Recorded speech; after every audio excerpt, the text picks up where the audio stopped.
నమస్తే, welcome to ఆధ్య media. నేను బాలు, మనతో పాటుగా ఉన్నారు సినీ క్రిటిక్ దాసరి విజ్ఞాన్. ఆయనతో మాట్లాడదాం. హాయ్ విజ్ఞాన్. హాయ్. మనకి జనరేషన్స్ మారిపోతున్న తర్వాత వెనకట్టు ఒకప్పుడు మనము తల్లిదండ్రులతో ఏదైనా షేర్ చేసుకోవాలంటే చాలా భయభ్రాంతులతో ఉండేవాళ్ళం. అంటే తల్లితో కొంచెం చనువుగా ఉన్నా కానీ తండ్రితో మాట్లాడాలంటే చాలా భయంతో ఉండేవాళ్ళు. వీళ్ళు వాళ్ళ అమ్మతో చెప్పి, వాళ్ళ అమ్మ మళ్ళీ వాళ్ళ నాన్నకి చెప్పి, వాళ్ళ నాన్న మళ్ళీ వాళ్ళ అమ్మకి చెప్పి, ఈ సర్కిల్ అంతా ఉంటుండేది. సో ఈ బ్యారియర్స్ అన్నీ ఈ జనరేషన్స్ మారిన తర్వాత మొత్తం చెరిగిపోతున్నాయి. ఒకప్పుడు నాన్నని పిలవాలంటే భయపడుతున్న రోజుల దగ్గర నుంచి వాళ్ళ నాన్నని పేరు పెట్టి పిలిచేంత ముందుకు వెళ్ళిపోయిందని చెప్పుకోవచ్చు ఈ జీవన విధానం. సో నాన్నతో షేర్ చేసుకుంటున్నారు, నాన్నతో కూర్చొని డ్రింక్ షేర్ చేసుకుంటున్నారు. Everything is happening నౌడేస్. సో అటువంటి ఒక స్టోరీనే మనకి ఈ మధ్య కనిపిస్తుంది. ఒక కూతురు తన తండ్రికి దగ్గరుండి తానే స్వయంగా పెళ్లి చేస్తున్నట్టుగా ఒక వార్త వినిపిస్తుంది.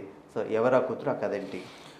సుంబుల్ తౌకీర్ ఖాన్ ఈ అమ్మాయి హిందీ యాక్ట్రెస్, టీవీ సీరియల్స్ అవి చేస్తుంది. మనకి ఎట్లా పాపులర్ అంటే లాస్ట్ బిగ్ బాస్ 16 ద్వారా ఈ అమ్మాయి పాపులర్. అంటే కొంచెం ఎక్కువ మందికి తెలిసింది. అంటే చిన్నప్పటి నుంచి తండ్రి దగ్గరే పెరిగింది. అంటే చిన్నతనంలోనే తల్లి చనిపోయింది.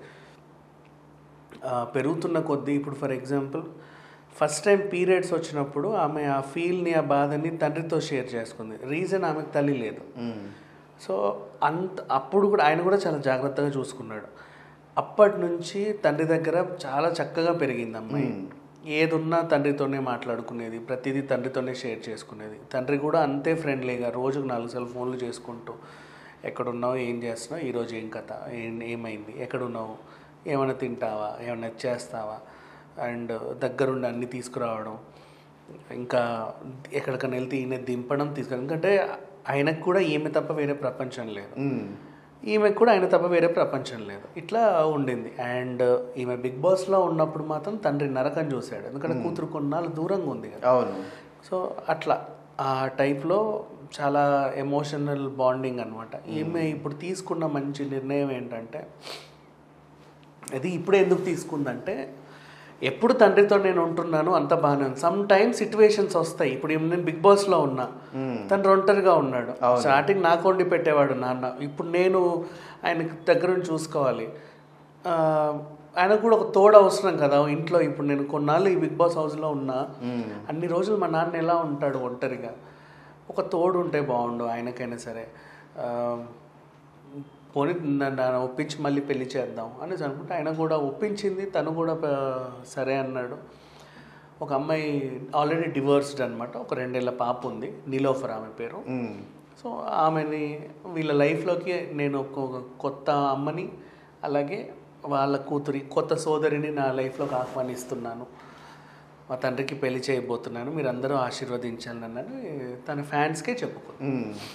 సో అందరూ కూడా ప్రశంసిస్తున్నారు. పెద్ద విషయం ఏంటి, బికాస్ ఈ Bigg Boss is a house of learning. చాలామంది దాన్ని అశ్లీలత, అసభ్యత, ఇంకేదో అంటూ ఉంటారు చాలామంది. బట్ అట్లా కాదు. Bigg Boss is a house of learning. And చాలామంది చాలా నేర్చుకున్నారు అక్కడికి వచ్చిన తర్వాత. చాలామంది మారిపోయారు, చాలామందికి అవకాశాల పరంగా ఫేమ్ అయ్యారు, అవకాశాలు వస్తున్నాయి. ఇంతకుముందు వేరు, ఇప్పుడు వేరు అన్నట్టు సొంతంగా బ్రతకడం నేర్చుకున్నారు. మనుషులతో పాటు రిలేషన్షిప్స్ ఎలా ఉండాలో నేర్చుకున్నారు. కొన్నాళ్ళు ఫ్యామిలీకి దూరంగా ఉంటే ఫ్యామిలీ ఎలా ఉందో అని ఆలోచించి అటాచ్మెంట్స్ని వాళ్ళు ఫీల్ అవుతున్నారు. అట్లా ఎవరు లేని వాళ్ళు వస్తే మిగతా వాళ్ళని చూసి అంటే కొంచెం ఎక్కువ ఫీల్ అవ్వడం, వాళ్ళకి మేమున్నామని చెప్పి ఫీల్ అవ్వడం. బయటకు వచ్చిన తర్వాత బిగ్ బాస్ ఫ్యామిలీ అని చెప్పి వీళ్ళందరూ తిరుగుతూ ఉంటారు. అట్లా ఒక మంచి రిలేషన్షిప్స్ అనేది, బాండింగ్ అనేది కుదురుతుంది. కొంతమంది ప్రేమించుకొని పెళ్లి చేసుకున్న వాళ్ళు ఉన్నారు, కొంతమంది అక్కడికి వచ్చి విడిపోయిన వాళ్ళు ఉన్నారు. అంటే రకరకాల మంది, ఒక్కొక్కరిది ఒక్కొక్క ఎక్స్పీరియన్స్. కాకపోతే ఏంటంటే నిజం అనేది, నీలో ఉన్న నిజం అనేది బయటపడింది. అదొక మంచి రియాలిటీ షో అని చెప్పుకోవచ్చు. పేరుకి రియాలిటీ షో కానీ అక్కడ నటన ఉండదు. అందరు వచ్చింది గెలవడానికే. ఎంతమందితో ఎంత బాగా మాట్లాడినా, ఏం చేసినా, ఎవరితో రిలేషన్ పెట్టుకున్నా వాడి స్ట్రాటజీ ఏమో, నన్ను ఎమోషనల్గా వాడి స్ట్రాటజీ చేయడానికి ఏమో, ఎందుకు వచ్చిన గొడవ అని చెప్పేసి లోపల మాత్రం వాళ్ళు స్ట్రాంగ్గానే ఉంటూ, కొంతమంది లొంగిపోతారు అమాయకులు, కొంతమంది స్ట్రాంగ్గా ఉంటూనే వస్తే నెట్కి వస్తారు లాస్ట్ వరకు. సో ఇట్లా నడిచే వ్యవహారంలో ఈమె పాపం అన్ని రోజులు అక్కడ ఉండేసరికి తండ్రికి దూరం అయింది. దూరమైన తర్వాత ఆలోచించింది ఇంట్లో ఒక తోడు ఉండాలి అని. ఇలా తండ్రికి పెళ్లి చేస్తున్నానని ఒక మంచి విషయం చెప్పేసరికి ఈవెన్ ఆ తండ్రి కూడా చాలా హ్యాపీ ఫీల్ అయ్యాడు. అవును, నా కూతురు నా కోసం ఇలా ఆలోచించింది, ఇది తప్పుగా ఏమి అనిపించలేదు, పెద్ద విషయం లేదు. ఎందుకంటే ప్రతిదీ తండ్రితో షేర్ చేసుకుంటుంది ఈ అమ్మాయి. ఒకవేళ ఎవరైనా మగ వ్యక్తి పరిచయం అయినా తండ్రితో చెప్తుంది. అండ్ ఆ తండ్రికి కూడా తెలుసు ఈ జనరేషన్ పిల్లలు ఎలా ఉంటారు, ఎటు వెళ్తున్నారు, ఏముంది అంటే ప్రతిదీ చెప్తుంది ఇంట్లో, ఏమీ దాచుకోకుండా. సో నా కూతురు ఇంత ఇది ఉంది కాబట్టి కూతురు కూడా మంచి సంబంధం చూసి పెళ్లి చేయాలని అనుకుంటాడు తండ్రి. ఈ రకంగా వీళ్ళ ఒక మంచి ఫాదర్ అండ్ డాటర్ బాండింగ్ అనేది అందరికీ నచ్చింది. బేసిక్గా మనకి తెలిసింది యూనివర్సల్ ట్రూత్ అది. అబ్బాయిలకి అమ్మలంటే ఇష్టం, తల్లి కొడుకులు బాగా క్లోజ్గా ఉంటారు, బాండింగ్ ఉంటుంది. అమ్మాయిలకి తండ్రులతో ఎక్కువ ఉంటుంది. అది మనం చిన్నప్పటి నుంచి చాలా విషయాల్లో చాలా సందర్భాల్లో చాలా మందితో చెప్తుంటే విన్నాం, చూసాం కళ్ళని కూడా. సో ఆ రకంగా ఈ అమ్మాయి కూడా వాళ్ళ తండ్రితో చాలా క్లోజ్ అయిపోయింది. ఆయన కూడా పాపం భార్య చనిపోయినప్పటి నుంచి ఈ అమ్మాయిని దగ్గరుండి చూసుకున్నాడు.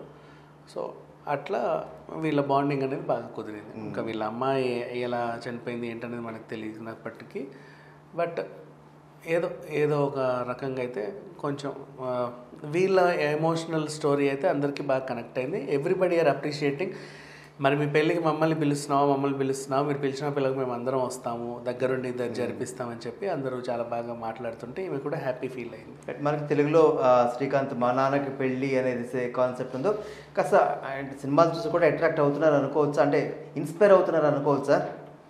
మేబీ అలా కూడా అనుకోవచ్చు. బట్ ఎప్పుడు కూడా ఈ సినిమా చూస్తుండకపోవచ్చు కాన్సెప్ట్, బట్ ఎప్పుడు కూడా సమాజంపై సినిమా ప్రభావం అస్సలు ఉండదు.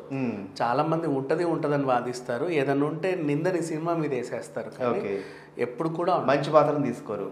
బట్ ఎప్పుడు ఉండదు. సమాజం మీద సినిమా ప్రభావం అనేది జీరో. ఆల్వేస్ ఆ క్రమంలో అయితే చెప్పుకోవచ్చు. బట్ ఈవిడైతే ఎలా ఇన్స్పైర్ అయిందో తెలియదు, బట్ ఈమెకు రియల్ ఎమోషన్ అది. కొన్నాళ్ళు తండ్రికి దూరంగా, ఇంతకుముందు అంటే షూటింగ్లు అవి ఇవి తెలిసి అవుట్డోర్లు వెళ్ళొచ్చినా సరే పర్లా.